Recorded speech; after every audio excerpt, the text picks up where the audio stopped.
In this space, we confront the truth that shaped men, healed generations, and challenge us to become better sons, better fathers, and better men. This episode comes from a video we're reviewing, a heartbreaking reflection from a son carrying the weight of regret.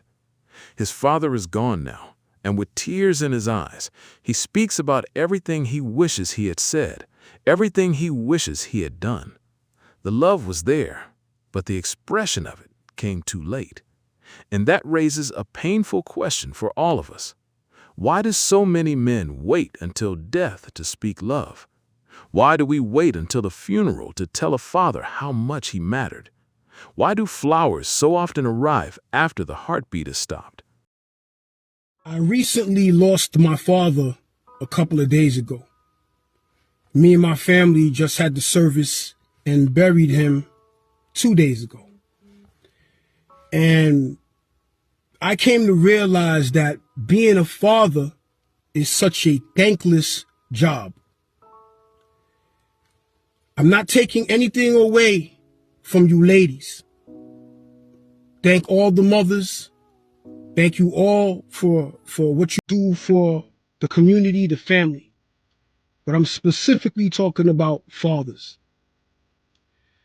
I haven't been blessed to be a father, but my father raised 5 boys. I remember at a period of time in my life, I resented my father. He was so hard on me and my brothers. He was such a disciplinarian. I was fearful of my father. I was so scared of my father, but not just fearful. I had such a high respect for my father that no policeman, no school teacher, no bully could put fear in my heart except my father. The whole period of time that I've had my father in my life until he recently passed, I didn't start appreciating him, truly appreciating him, until the last 5 to 10 years of his life. My father died, he was 82 years old. I called my father cheap. I said that my father worked too much. I said that he didn't care. And watching my father in that casket, watching my father go into that dirt, I realized that everything that that man was doing was for his family. Everything that my father did was for his family. My father didn't say that I love you with the words came out of his mouth, but his actions were saying it my entire life. And I hate that. My father truly got his flowers the tail end of his life. My father got his flowers at his service. Today, we're talking about fathers who deserve their flowers before they pass away. There is something deeply common in the relationship between fathers and sons. For many men, love was never spoken in words. It was shown in labor. It was shown in sacrifice. It was shown in the early mornings, the long shifts, the aching back, the quiet ride home, and the bills somehow paid. Many fathers didn't say, "I love you." Instead, they said it through responsibility. They said it through presence. They said it by staying. But sons often don't understand that language until much later. Sometimes not until they become men themselves. Sometimes not until they become fathers. And sometimes, tragically, not until the father is gone. The son in this video is carrying that exact pain. He realizes too late that the man he misunderstood was the very man who helped build him. Maybe his father wasn't perfect. Maybe he was emotionally distant. Maybe he was hard. Maybe he carried wounds of his own. But now the son sees what he missed. the effort, the sacrifice, the love hidden beneath imperfect expression. And regret is a heavy thing, because regret speaks in sentences that begin with, I should have. I should have called more. I should have hugged him. I should have thanked him. I should have told him I understood. Those words can echo for a lifetime. I realize that being a father is such a thankless job, man.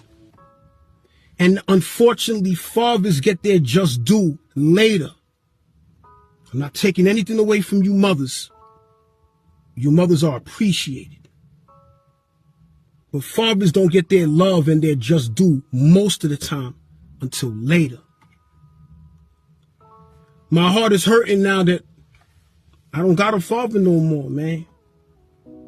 I was so happy to be able to brag that I can still say, let me go check on my mother and my father.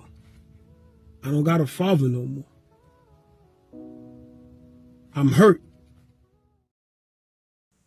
If your father is still alive, this episode is your reminder. Call him, visit him, sit with him, ask him about his life, ask him what hurt him, ask him what made him the man he became, ask him who his father was. Many men die carrying stories no one ever thought to ask for. Don't wait for the obituary to become curious. Don't wait for the casket to become grateful. Give him his flowers now. Sometimes flowers aren't literal. Sometimes flowers sound like, Dad, I appreciate what you did for us. I understand you better now. I love you. For some men, those may be the most powerful words they ever hear. I know I made my father proud. I know my other brothers made my father proud. He raised boys that never went to prison. He raised boys that are respectful. He raised boys that are all successful. I know my father is proud of me. Yo, Dad, I love you. I appreciate you. Thank you for everything that you've done for us and the family. We're going to continue to represent you, represent our last name. Show love to y'all fathers, man. It's a thankless job, man. Show love to y'all fathers, man.